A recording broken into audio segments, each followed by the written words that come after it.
카카오 플러스 친구에서 자갈치 아지멜캉 친구 맺어 주이소. 아 맞다. 그러고 유튜브 검색창에 부산 MBC 검색해갖고 들어오면은 실시간으로 볼 수도 있습니다. 채팅도 할 수 있고 예. 지금 버뜩혀 보이소. 부산하면 바다 그리고 축제의 도시 아닙니까? 많은 분들이 부산을 즐기고 싶어서 찾아주셨는데 예. 코로나19가 시작되고 난 다음부터 부산을 찾는 분들 발길이 많이 줄어들었습니다. 그러니까 부산의 관광 마이스 산업 하시는 분들이 어려움을 겪고 있다는데 지금 상황이 얼마나 심각한지 또 관광 마이스 산업의 새로운 돌파구가 없을런지 이야기 한번 나눠보겠습니다. 예, 영산대 호텔관광학부 오창호 교수 전화 연결돼 있습니다. 안녕하십니까 교수님? 안녕하십니까? 예, 반갑습니다. 예, 제가 기억하기로는 지난해 11월이죠. 그때 잠깐 1단계로 낮춰지면서 정말 그 관광 마이스 산업들 뭐 컨벤션 뭐 언택트 이런 거 해가지고 컨퍼런스 정말 많았거든요. 네네. 근데 이제 지금 2.5단계고 식당도 뭐 5명 이상 집합 금지고 이렇게 엄중한 상황이라서 정말 어려울 것 같다. 이제 아무것도 못하는 상황인 것 같은데 어떻습니까? 예, 아까 말씀하신 대로 예. 지금 뭐 여전히 이제 부산의 마이스 기업들이 이제 재정적인 어려움이 아무래도 제일 크겠죠. 근데 이제 문제가 사실 근본적인 문제가 부산의 대부분의 마이스 기업들이 관급 행사를 수주하는데 많이 좀 의존을 하고 있습니다. 예. 그래서 이제 이 코로나 때문에 가장 먼저 취소되는 행사들이 이제 부산시 그리고 이제 공기관 행사들이거든요. 그렇겠죠. 예. 그래서 이제 행사를 개최를 못하니까 좀 재정적인 그런 어려움이 또 많고 또 행사가 개최된다고 하더라도 방침이 이제 온 오프라인 동시에 이제 행사를 진행을 하다 보니까는 방송이나 영상 이런 부분에서 또 이제 예산이 차지하는 비중이 갑자기 높아지다 보니까는 이게 수익 구조에 이제 큰 변화가 생겨가지고 많은 좀 혼란을 겪고 있는 것 같고 그래서 앞으로는 이제 저번에 이제 1.5단계의 행사들이 많이 열린 것들은 주로 보면은 마이스 기업 자체가 행사를 갖고 있는 회사들이 행사를 이제 꿋꿋이 개최를 했는데 그래서 장기적으로는 우리 부산의 마이스 기업들이 이제 강급공사를 수주를 해서 행사를 하는 것보다는 이제 자체적으로 자기들만의 고유의 행사를 개최하는 이런 자생력을 키우는 것이 부산 마이스 산업의 장기적인 숙제라고 저는 생각합니다. 네. 뭐 거기다가 또 이제 연말 연시 특수성 요것도 실종돼 가지고 더 어려웠을 것 같은데 어떻습니까? 사실 코로나가 없었던 과거에도 과거 연말 연시도 사실은 마이스 비수기라고 우리가 불렀습니다. 보릿고개라고 또 부르기도 했는데 그래서 이제 작년에 행사를 많이 이제 따지도 못하고 개최를 못했기 때문에 이번 연말 연시는 이제 뭐 여느 때보다도 가장 혹독한 그런 좀 보릿고개를 보내고 있다고 저는 생각하고 있습니다. 그러니까 가을에 추수를 좀 많이 해야 되는데 원래부터 좀 비수기긴 한데 더 어렵다 이런 말씀인데요. 예, 3월부터 해가지고 11월까지 행사를 이제 많이 해서 그래서 또 겨울에는 또 내년 행사를 또 기획하고 제안서를 작성한다든지 이런 준비를 해야 되는데 올해는 많이 좀 힘들게 보내고 있지 않나라는 생각이 듭니다. 뭐 재난지원금도 지급되기도 했고 부산시 차원에서 좀 고민이 많은 것 같은데 뭐 실질적으로 도움이 되냐라는 말씀 여쭙기도 사실 조심스러워요. 이 부분에 대해서는. 어떻습니까?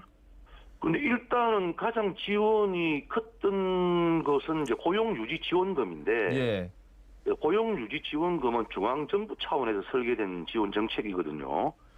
이게 이제 지원금은 줄 테니까 회사에 출근을 하지 마라는 정책입니다. 그래서 이런 부분들이 사실은 업계마다 상황이 다 다릅니다.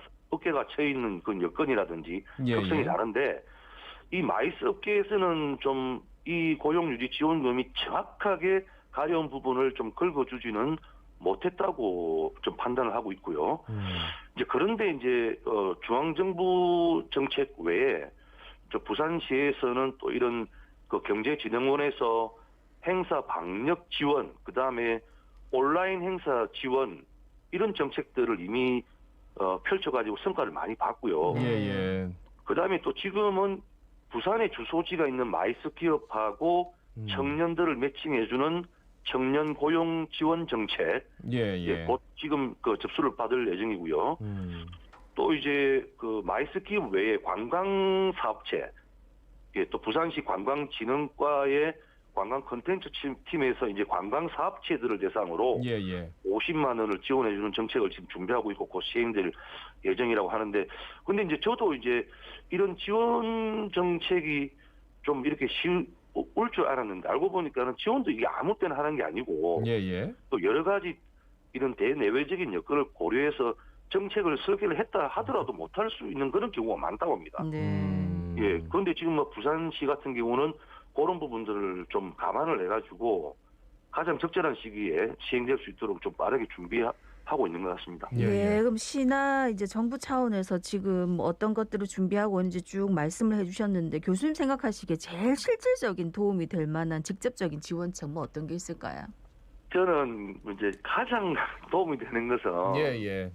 이 우리 공공기관 부산시를 비롯한 공공기관의 어떤 그런 행사들을 취소를 하지 말고 좀 어떻게 해서든지 정해놓은 그 예산을 이렇게 그 사용하면서 행사를 진행해서 예. 안전 방역과 경제 이 두 마리 토끼를 좀 다 잡는 그런 좀 지혜로운 어떤 그런 좀 고민을 좀 해줬으면 하는 겁니다. 그래서 예. 어떤 그런 금액적인 지원이 어떻게 100% 지금 현재 어려움을 다 해소시킬 수 있겠습니까? 그죠? 예. 그래서 행사를 취소하지 말고 철저한 그 방역 수칙을 좀 지키면서 좀 진행을 좀 하자. 예. 또 그래서 좀 우리 부산에 좀 그런 맞춤형, 밀착형 그런 지원 정책이 좀 필요한데 한 가지 예를 좀 말씀을 드린다면 예. 얼마 전에 그 부산의 호텔 숙박업의 객실 예. 판매를 촉진하기 위해서 그 바우처를 부산에 이제 투숙하는 이제 우리 부산 관광객들에게 바우처 제도가 있었는데 예.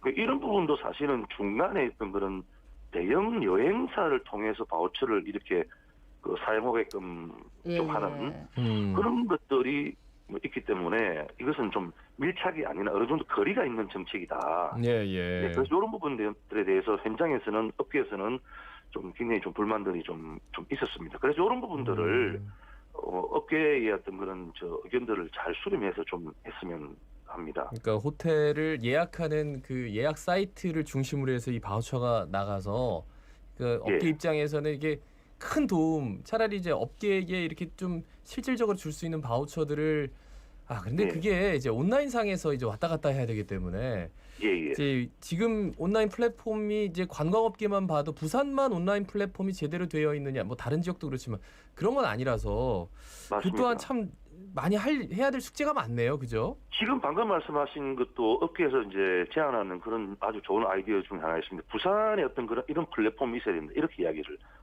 하는 소리도 많았습니다. 예. 근데 일단 행사 취소하지 좀 말아달라. 예. 얼마나 이제 현장에서 이제 계속 취소니까 그거 뭐 가면 안 돼 이렇게 얘기하고 우리도 그 뭐 이렇게 코로나19 상황에서 다 그렇게 하려고 그래라고 하지만 업계 사정을 들여다보면 그게 아니다. 예. 맞습니다. 알겠습니다.